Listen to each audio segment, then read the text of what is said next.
தன்னலமற்ற சேவை. மானிட மகன் தொண்டு ஏற்பதற்கு அல்ல, மாறாக தொண்டு ஆற்றுவதற்கும் பலருடைய மீட்புக்கு ஈடாக தம் உயிரை கொடுப்பதற்கும் வந்தார். உலகம் எப்போதும் எனக்கு என்ன கிடைக்கும் என்று கேட்கிறது. ஆனால் கிறிஸ்துவின் வழி நான் என்ன கொடுக்க முடியும் என்று கேட்கிறது. தன்னலமற்ற சேவை என்பது எதையும் எதிர்பார்க்காமல் பிறருக்காக வாழும் வாழ்க்கை. அது புகழுக்காக அல்ல, பாராட்டுக்காக அல்ல, அன்புக்காக செய்யப்படும் செயல்.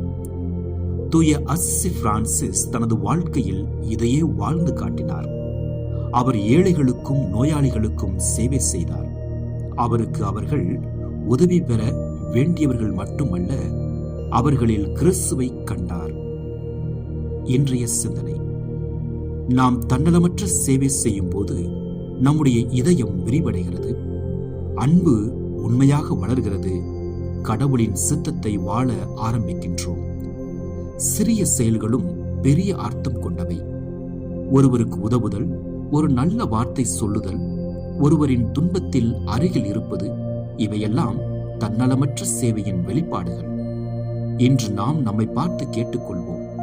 நாம் பிறருக்காக வாழ்கிறோமா அல்லது நமக்காக மட்டுமே வாழ்கிறோமா? இன்று நம் குடும்பம் சேர்ந்து செய்யக்கூடிய ஒரு சேவை என்ன? சிந்திப்போம். எதையும் எதிர்பார்க்காமல் நாம் உதவிய அனுபவம் இருக்கிறதா? அன்புள்ள ஆண்டவரே, தன்னலமற்ற சேவை செய்யும் இதயத்தை எங்களுக்கு தந்தருளும். பிறரின் தேவையை உணரும் மனதை எங்கள் குடும்பத்திற்கு நிறைவாக கொடுப்பீராக.